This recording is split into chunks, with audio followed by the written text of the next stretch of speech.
सुखदेव जी भागवत में कहते हैं, अब समस्त गुणों से युक्त वह सुहावना मौसम आया। रोहिणी नक्षत्र था। आकाश के सभी नक्षत्र, ग्रह और तारे शांत सौम्य हो रहे थे। दिशाएं स्वच्छ थीं। आकाश में तारे जगमगा रहे थे। सरोवरों में रात्रि में कमल खिल गए थे। कंस के अत्याचार से जो अग्निहोत्र में अग्नि बुझ गई थी, वह पुनः प्रज्वलित हो गई। मंद मंद बादल गरजने लगे और वर्षा होने लगी। चारों ओर मंगलमय वातावरण हो गया। जन्म मृत्यु से चक्र से छुड़ाने वाले जनार्दन के अवतार का समय था। निशीथ अर्धरात्रि। चारों ओर अंधकार का साम्राज्य था। उसी समय सबके हृदय में विराजमान प्रकाश स्वरूप भगवान विष्णु देव रूपिणी देवकी के गर्भ से प्रकट हुए। जैसे पूर्व दिशा में 16 कलाओं से पूर्ण चंद्रमा का उदय हो गया है। वसुदेव जी ने देखा, तमद्भुतम बालकम मुजेक्षणम चतुर्भुजम शंख गदायुधायुधम श्रीवत्सलक्ष्मं गलशोभिकौस्तुभं पीताम्बरं सांद्रपयोधसौभगम। वसुदेव जी ने देखा, उनके सामने एक अद्भुत बालक है। उसके नेत्र कमल के समान कोमल और विशाल है। चारों सुंदर हाथों में शंख, गदा, चक्र और कमल लिए हुए हैं। हृदय पर श्रीवत्स का चिन्ह, अत्यंत सुंदर सुवर्णमयी रेखा है। गले में कौस्तुभ मणि झिलमिला रही है।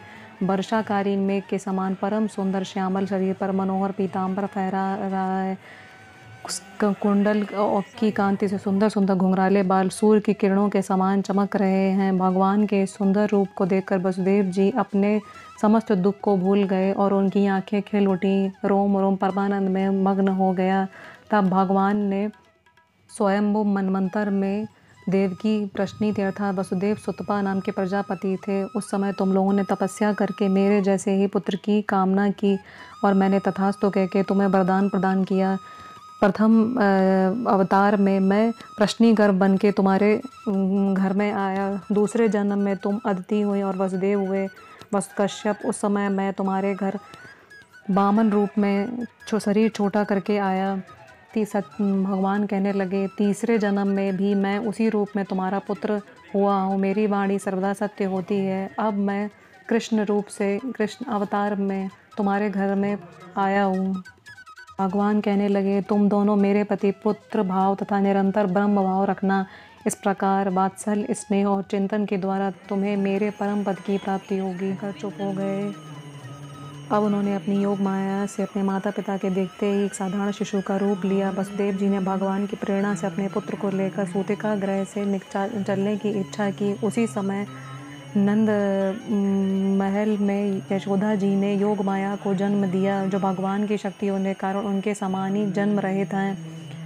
जैसे ही बंदी ग्रह के सभी दरवाजे खुल गए, भगवान कृष्ण को गोद में लेकर जैसे वह आगे बढ़े, उनकी हथकड़ियाँ और सभी बंधन खुल गए। बादल धीमे धीमे बरस रहे थे। शेष जी अपने फनों से जल को रोकते हुए भगवान के पीछे पीछे चलने लगे। उन दिनों वर्षा होती रहती थी। यमुना जी बहुत बढ़ गई थी। उनका प्रभाव बहुत तेज हो गया था। जैसे सीतापति भगवान श्री राम को समुद्र ने मार दे दिया, वैसे यमुना जी ने भगवान के श्री चरण को स्पर्श करके मार्ग दे दिया। वसुदेव जी नंद बाबा के गुकुल में जाकर देखा कि सबके सब गोप नींद में सो रहे हैं। तब अपने पुत्र को यशोदा जी की शैया पर सुलाया और उनकी नवजात कन्या योग माया को लेकर, जो कि दुर्गा का स्वरूप है, बंदी गृह में वापस लौट आए।